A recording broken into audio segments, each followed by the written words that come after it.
As you'd expect for any game, a question that often gets thrown around regarding Payday 2 is what the best weapons in the game are. There's a lot that goes into making a weapon great, and while every weapon in the game can be great with the right setup even on DSOD, there is definitely one weapon type that stands above all the rest of them, that being the sniper rifles.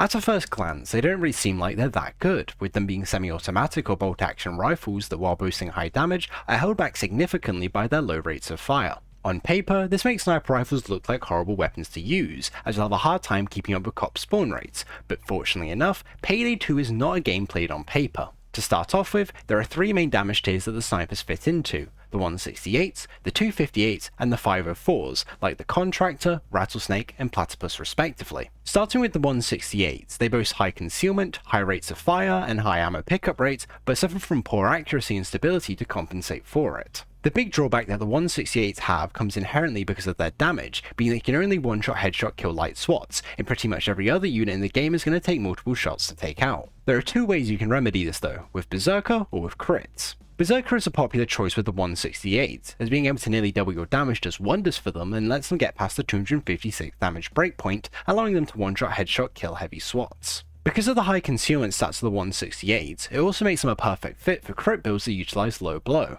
While crits aren't really a consistent method to be getting one-shot headshot kills, it certainly does help you out in giving you the chance to land the one-shot headshot kills. It's also worth noting specifically that if you land a crit with Berserker active, it can break the 480 damage breakpoint necessary to one-shot headshot kill medics and tasers. As a whole though, the high damage that they can get from Berserker and crits makes the 168s absolute monsters when mixed with their high rates of fire. Then there's the 258s. They're fairly middle of the road all things considered, giving you good damage and high accuracy to work with, but come at the cost of having low rates of fire, poor concealment, and low ammo pickup rates. What's worth noting with this tier of snipers is that you can't put suppressors on them. I mean, you literally can, but you're only really shooting yourself in the foot if you do so, as it makes them drop below the 256 damage breakpoint for the one-shot headshot kill on heavy SWATs, and why would you want to do that? Then lastly, there's the 504s. The 504s are the real heavy hitters, being fairly similar to the 258s in their general stats, but only really differing in having higher damage and lower magazine sizes. There's not really too much you can say about the 504s. If you shoot something in the head with them, they're gonna die in a single shot unless they're literally a bulldozer. Oh, and also,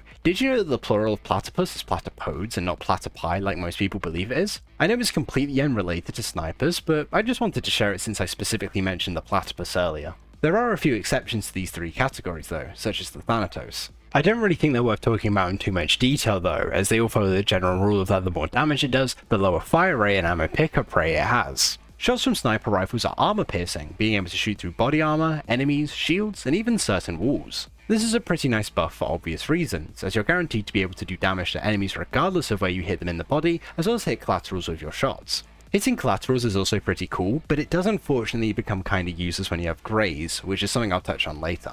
The real strength of it though comes in being able to pierce shields and certain walls. Shooting through shields makes fighting against them much easier, as you can kill them just by shooting straight through their shields and you don't have to flank them or get anything else to specifically counter them. By extension, this also makes snipers great for fighting against Captain Winters, as you can just snipe him and his phalanx from afar, completely neutering them as a threat. Being able to shoot through walls is also a pretty great ability, albeit not quite as useful as being able to shoot through shields. A pretty nifty trick you can do with it though is to mark out an enemy and then get into cover, then shoot them through the wall, and you'll be completely safe while doing so. Unfortunately though, the shooting through walls aspect of it can be very finicky at times. Sometimes you can shoot through really thick walls that you really ought not to be able to, and other times the thinnest walls imaginable will just stop your bullets for no reason. Regardless of the consistency on the wall penetration though, the armor piercing ability of the sniper rifles is a great buff to them. Now, we can't talk about snipers without talking about graze, the skill that turns snipers from being pretty mediocre into being absolute beasts. Graze is the final tier skill in the sharpshooter tree, and in its basic form, it allows for snipers that hit their target to deal 20% of the damage dealt in a 100 cm radius around the bullet's trajectory. Then when it's aced, if a bullet would headshot kill someone, it would deal 100% of the weapon's damage instead of 20%. To put it lightly, graze is just an absolutely insane skill, as with it, you can easily take out multiple enemies at once with a single shot. It's also great for getting ammo, as you can easily get multiple ammo drops from a single shot, helping you stay fully loaded at all times. However, it's made even more crazy with the fact that there isn't a limit to how many enemies it can kill, meaning that single shots can clear out entire hallways or spawn groups if you angle your shot correctly. It's worth noting though that the way graze works is just ever so slightly jank, in that the damage it deals to enemies is based off the damage dealt to the original target, and not actually how much damage the shot would have done. The best way I can explain this is to give the example of that if you have both a heavy and a light SWAT standing next to each other. If you were to one-shot headshot kill the light SWAT, it would only deal 480 damage to the heavy SWAT, since the light SWAT only took 480 damage as it only has 480 health. If you did it the other way around though, and one-shot headshot killed the heavy SWAT, it would deal 960 damage to the light SWAT, since the heavy SWAT took 960 damage as it only has 960 health. It's annoying, but it's something you'll unfortunately have to live with while using graze. As a general rule of thumb though, just shoot the enemy who has the most amount of health, and everything around it should die without too much hassle. Unfortunately though, snipers aren't a completely perfect weapon type, and have a massive issue in that they're heavily reliant upon your ability to aim. Yeah, it seems obvious when I say it out loud like that because, wow, you have to actually aim with sniper rifles to get the most value out of them? That's crazy. Joking aside though, your aim is really important when it comes to using them, as you can't rely upon spraying and praying on snipers like you can the other weapon types. Sure, spraying and praying becomes a little more effective on the faster firing 168s, but even then it's not really that good of an idea, and being accurate is still the key to success with them. The actual DPSs of the sniper rifles are pretty poor, making fighting dozers with them fairly difficult. This isn't really too big of an issue though, as you can easily circumvent it by using a high DPS weapon as your secondary and keeping it as a designated dozer killer. Of course, the opposite applies, and you can use a high DPS primary if you're one of the 3 weirdos who uses the secondary sniper rifles.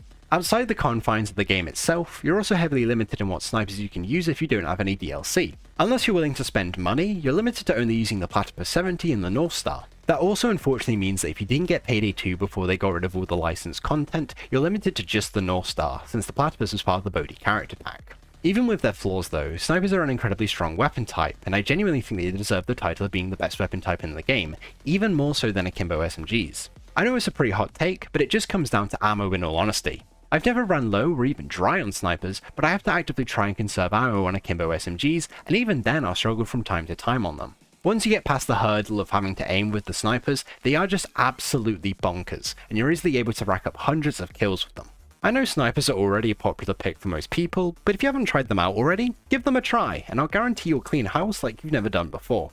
I'm curious though, what are your guys' thoughts on snipers? I'd love to know, so feel free to drop a comment about it down below and tell me what you think. If you like this video and want to stick around for more content by me, feel free to like and subscribe, as it really does help me out. As usual though, I've been Cookie Dough, and have a good one.